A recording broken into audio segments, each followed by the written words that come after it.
Hey everyone, thanks so much for joining us to learn more about HEAT, the Husky Environmental Action Team. I'm Dan Cliff, the president. I'm a rising third year business major, and I can't wait to tell you guys all about our club. So, the Husky Environmental Action Team, we really think that one of the biggest ways to combat climate change, and my own personal belief as well, is that environmental education is the forefront of people learning about and people just raising awareness about climate change. I have my own personal experience with this, being that I honestly didn't know much about climate change until my senior year in high school.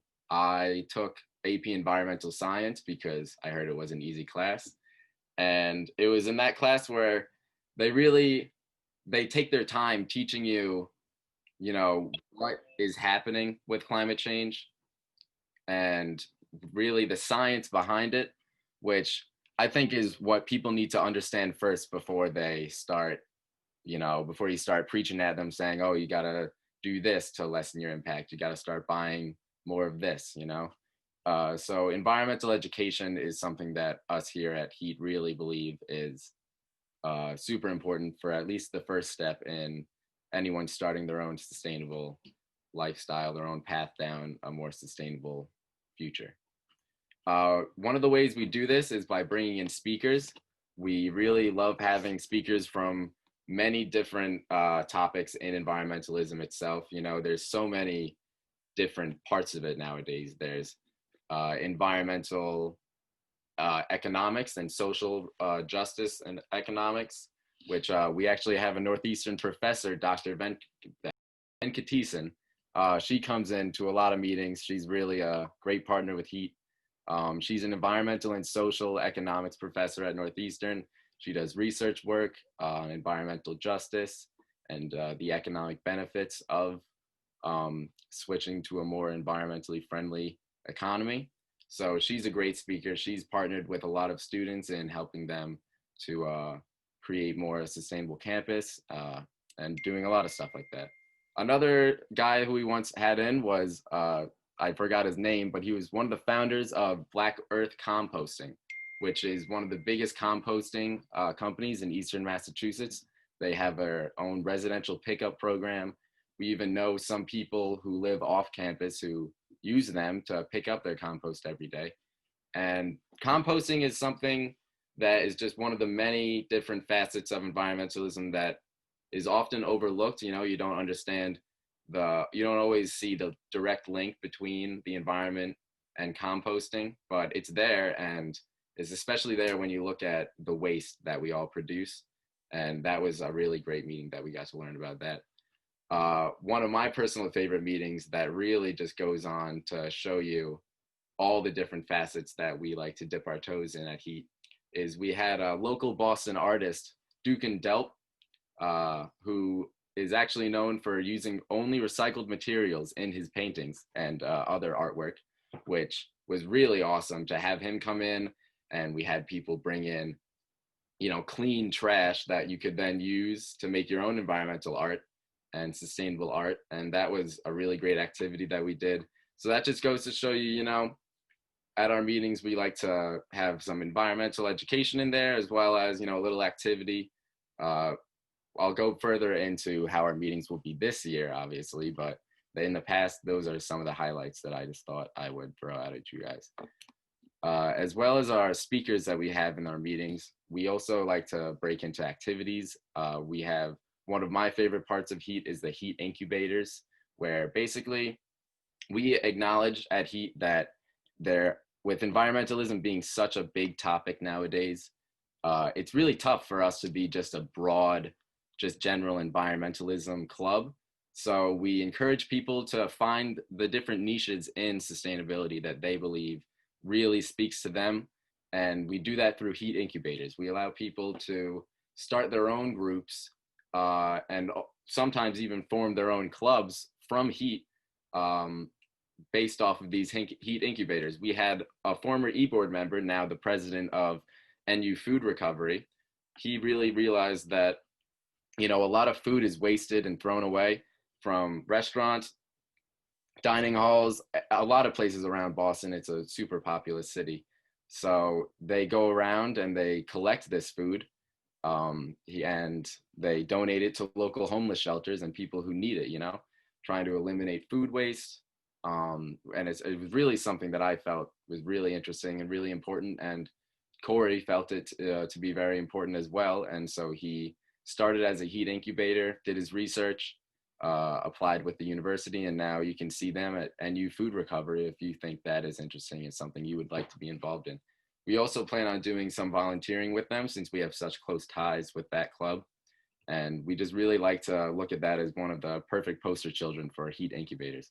Another one that's currently going through the heat incubator process, potentially will be a club as well, is NU Composting, or I believe it's Composting at Northeastern, like CANU might be their acronym. They aren't a full club yet. They're still a heat incubator, but they are trying to expand the availability of composting on campus for students. Right now, there's like 1 or 2 compost drop-off bins in the Curry Student Center. We aren't even sure if those will be open for this year, but they're fighting to get composting in every residential hall on campus. And I think that's a super noble fight and something that really needs to be done because little known fact is 80% of your trash is either recyclable or compostable, and compost makes up about 50% of that 80%. So another just reason why composting is really important, and just something that we like to do at Heat is, you know, branch out into every other which way, whatever our members are interested in, and we try and give them the materials to support that. On the other note of activities that we like to do at our meetings is my favorite meeting every semester or year. We have people bring in cans that you may have or empty big bottles that we can cut, and we get soil and we get seeds and we just start planting. You know, we plant little windowsill planters for you to come and bring home to your dorm. For the past 2 years, I've had a little plant on my windowsill at my dorm. I have it now home with me. It's still going strong. It's really just something that, you know, planting nature, it all is one with environmentalism. And that's more just a fun activity that we like to do every year. And that was something I wanted to mention as part of what Heat does. Finally, we also have other themed meetings, such as a sustainable clothing swap, where people can bring in clothes that they were thinking of donating, and maybe they could swap them with friends for some clothes that they have. I know a lot of these meetings I'm referencing are probably not going to be possible this semester with COVID guidelines. And so we're hoping to be able to bring them back, but that doesn't mean that we can't, you know, tout what we used to do in the past. I'll get more into our plans for the coming semester later. For our other theme meetings at the end of every year, we have a sustainable food potluck where people bring in their own sustainable foods that they made or bought at their favorite grocery store that they can go to buy more environmentally friendly foods. Something that we can do that isn't meeting in person is volunteering around Boston. You know, just because Northeastern isn't letting us meet in person in their residence halls or academic buildings doesn't mean that we can't then go on to put a mask on, get 10 or 12 people or however many show up, and then go volunteer. Some of our favorite partners to volunteer with is local urban farms.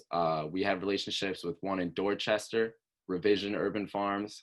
They supply fresh produce to a lot of people in that neighborhood. And we learned about food deserts, which is really something that's troubling for a lot of major cities, Boston included, which is where there's no fresh produce available within 10 miles at any grocery stores, no fresh produce grocery stores. And it's really sad because most people who live in those food deserts probably also can't afford a car.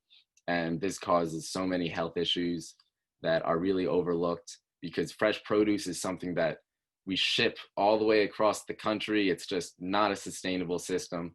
And so that's what urban farms are working to fight. You know, doesn't mean you can't start growing the food in a greenhouse, even in Boston.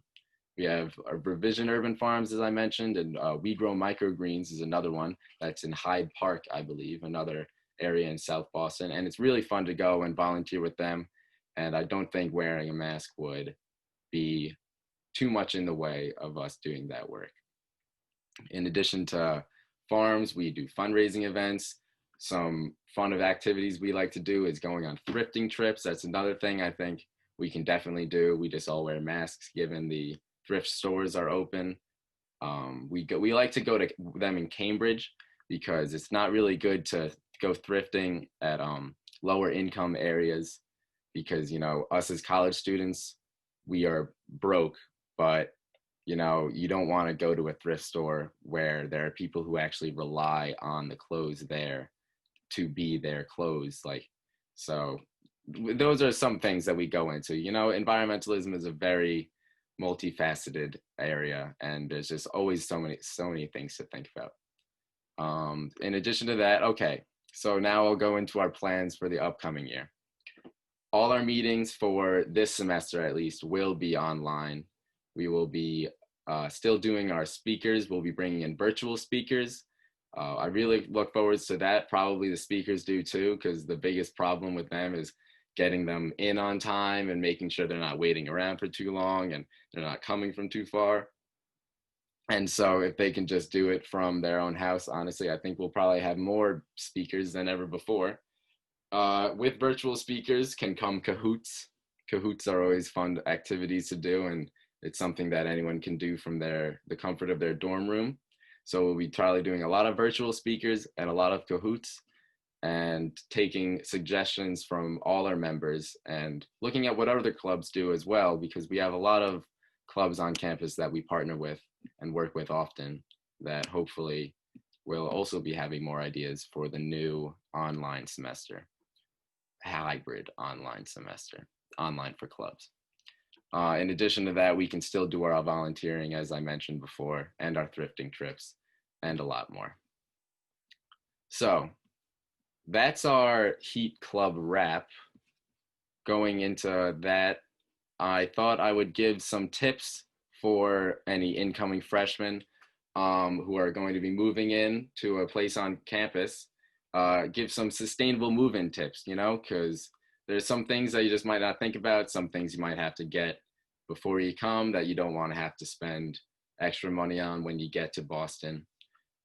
So first of all is to make sure you bring renewables and reusables. That's what it is, reusables, to Boston with you, you know. Don't pack a case of masks and don't be going out every week buying a new 2-pack of masks.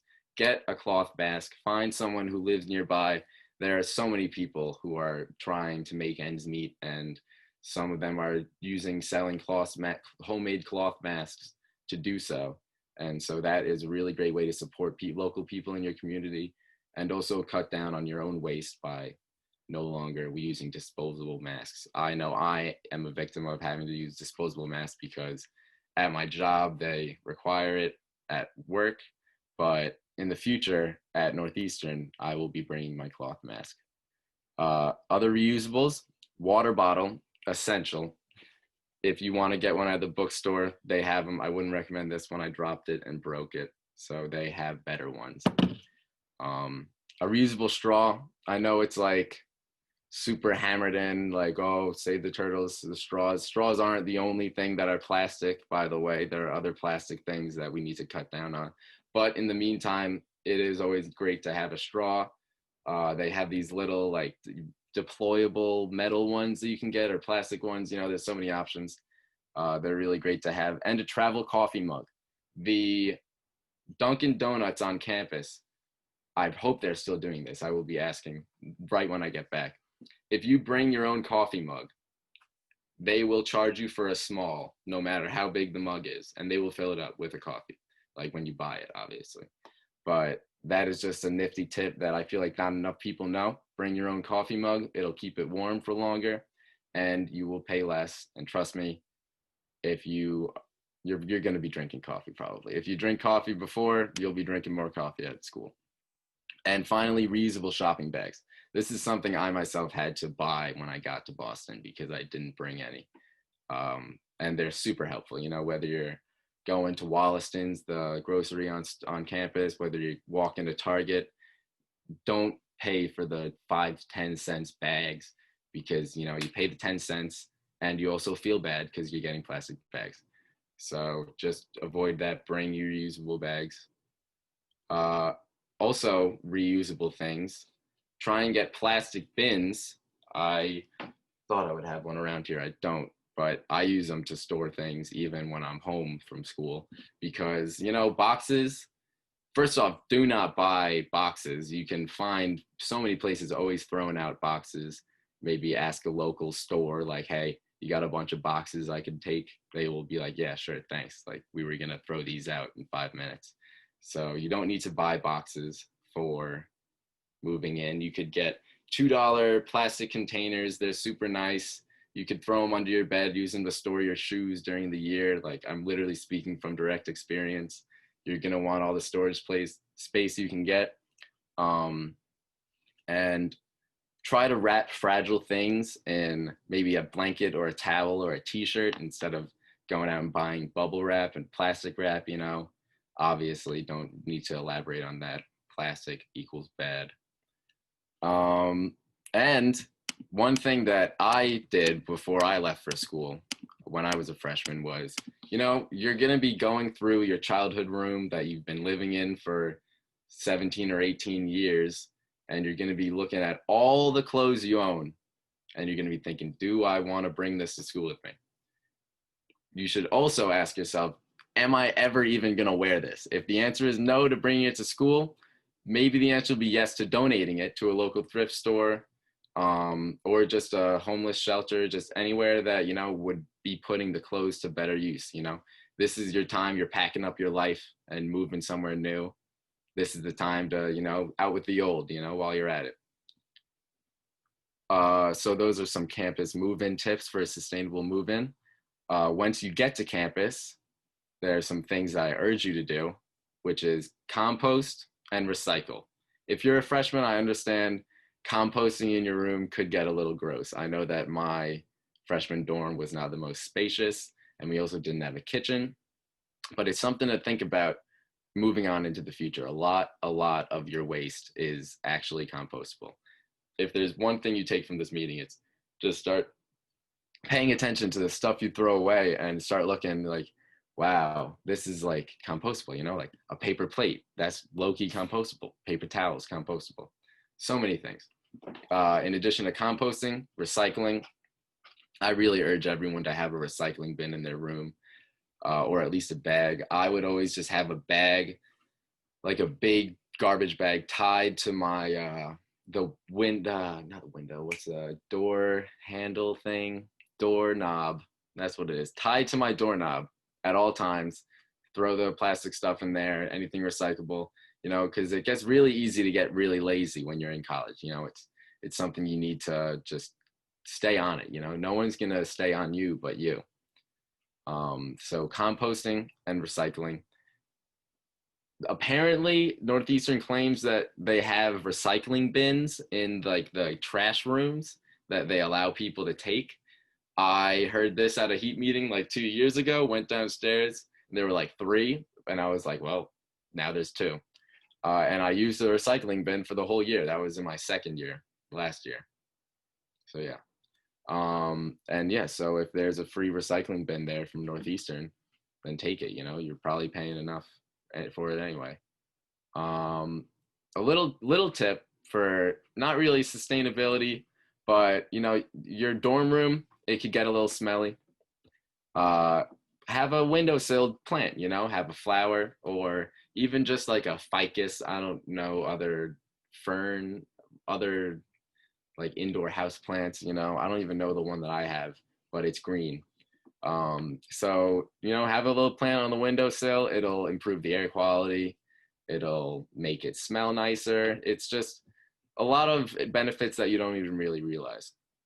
And finally, the best number one way to improve your environmental footprint and to become more sustainable when you come to campus is to join HEAT. You will learn about sustainability from speakers, from your fellow club members, and some of the most interesting things and some of like the most profound words that have stuck with me um, in environmentalism and in trying to be more environmentally friendly, both in my life and like my actions, have come from fellow heat members. You know, we can bring in these speakers who can talk about a topic that they've spent their lives researching for an hour and you'll kind of get it. But, you know, our former president said something that was like the one thing that stuck with me the most. It was like the number one way to, you know, reduce your environmental footprint and to be lead a more sustainable life is to just be mindful in all your actions. And mindfulness is really something that a lot of people can practice, and just thinking about the repercussions of everything, you know, think about the effects of what you do, and what others around you are doing and how you can affect that. That's what we try and do at Heat. It's something that, you know, it's a group effort. It's everyone needs to be involved. And we believe that the best way to do that is with each other. I was going to do a Kahoot, but there's like 4 of us. So you'll have to come to a meeting for the Kahoot. I wasn't sure how long this would go, but I guess it went for 22 minutes. So I hope that was good and everyone learned what they need to do, what they wanted to. Is there like, if anyone has a question, you could type it in the chat and I'd love to answer it for the last like 5 minutes. If not, you know, I appreciate everyone coming.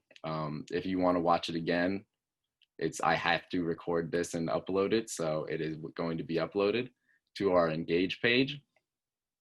What major am I? I'm a business major. I'm a double concentration in entrepreneurship and finance.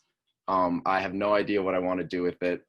And a lot of business majors do not care about the environment. I think I'm like the only one in Heat.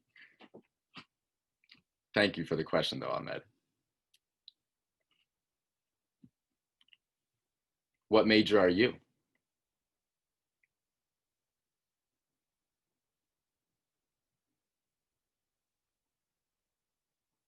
Hey, there we go. Do you have any concentrations planned? Well, I won't be the only business major in Heat now. That's very good to know. Economics and business administration. Go, a combined major. There we go. Using Northeastern to its fullest. Yeah, Heat really does have all kinds of majors. You know, it's a great place where you're not going to be like shamed for not knowing as much. Like I am a business major. It's kind of known that I don't learn the same things as an environmental studies major.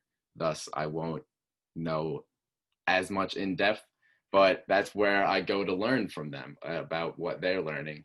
And you can still take environmentally related classes using your electives. I'd recommend trying out the Sustainable Business Practices minor. It's like 3 classes, only 2 if you took AP Environmental Science in high school, which I did, so that I tested out of. And so, yeah, it's really just a great melting pot Heat to like learn from everyone, all different backgrounds. There we go. Okay, so definitely get that minor out of the way. Try and get that minor if you're interested. It's like a dialogue, which is like, oh, go learn about stuff in a different country. Like, okay, sign me up. Yeah. Any other questions?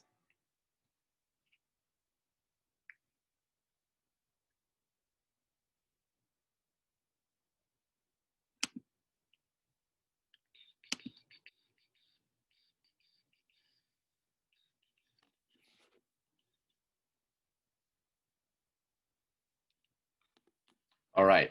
Well then, thank you guys. Like, oh, sorry. Yes, I will give you my Husky email.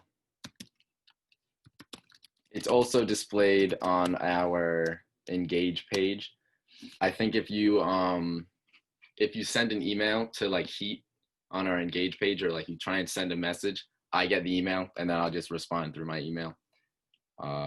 Thank you for your interaction, Ahmed. I really appreciate it. And feel free to reach out any questions. All right. with that, thank you, everyone. Thank you, Sophia, for joining us as well. I look forward to meeting all of you in the fall. Jessica is a fellow e-board member, so you two are like the OGs for actually coming to the meeting.